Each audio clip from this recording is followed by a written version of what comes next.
एक बार हमारे ठाकुर जी महादेव बन करके गए बरसाने। एक बार की बात है, ठाकुर जी ने देखी कि महाराज श्राद्ध पक्ष आ गए, 10 दिन बीत गए, किशोरी जी दिखी नहीं। सब ग्वाल बालन थे, कहने लगे हे ग्वाल बालों, किशोरी जी कैसे मिलेंगी?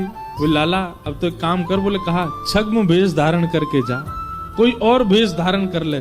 ठाकुर जी बोले गोपी में बन के जा चुको, चूड़ी बेकवारी बन के जा चुको, सांझी बनाई वारी बन के जा चुको। अब तो बरसाने वाले इनको इतना शक है कि नंदगाम तो कोई भी छोरी आवे तो वो ये टटोल के देखें कहीं श्याम सुंदर तो नहीं।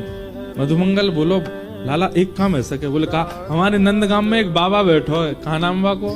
नंदीश्वर महादेव। बोले नंदीश्वर बैठो है, यदि लाला तू जोगी बन के जाएगो कोई नहीं पहचान। तो सब रे ग्वाल बाल ठाकुर जी को महादेव के रूप में तैयार कर रहे हैं।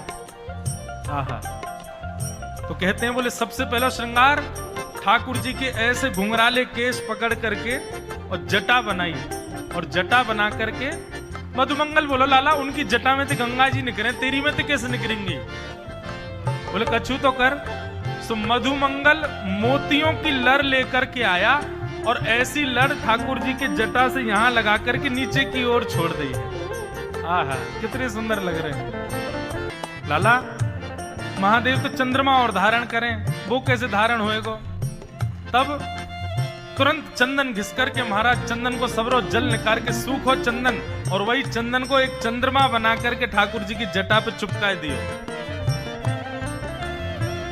लाला को श्रृंगार हेरो है सुंदर। ऐसे ही श्री हमारे वृंदावन के ठाकुर जी ने अपनी धोती की ही बना करके वैसे ही अवधूत बिल्कुल श्रृंगार कियो अपनो। ठाकुर जी बोले अरे गले में सर्प कहां से आएगो? मधुमंगल श्रीराम बोले बता लाला, वन में तो पकड़ के लाए अभी। ठाकुर जी बोले मैं तो चित्र में हूं, देख लूं तो मुझको तो डर लगे आवे, गले में पहन के इसके जाऊंगो। बोले काम कर। बोले कहा? बोले गैयान के पामन को बांधवे की जो दोहनी है ना, जे गोवर और रज में सन के सर्प जैसी है, जय को पहना दे मेरे गले में। और ठाकुर जी ने गले में महाराज एक सुंदर दोहनी बांध ली, हाथ में दोहनी बांध ली, कमर में दोहनी बांध ली, बिल्कुल महादेव जैसे तैयार भये। ग्वाल बाल बोले लाला महादेव तो भस्म लगामे, वो चिता की भस्म लगामे, अब भस्म कहां से लेके आमे तेरे काज? ठाकुर जी बोले तू मलियागिरी चंदन लगा दे, मैं वही को भस्म बना दूंगो। ठाकुर जी को पूरा श्रृंगार है गया, बिल्कुल महादेव जैसे लगन लगे। मुंह पे भी जो चंदन लगाया वो भस्म बन गो सबरो। बोले लाला तू तो पहचान में ही ना आ रहा, कौन है पतो ना कहां ते आगो है।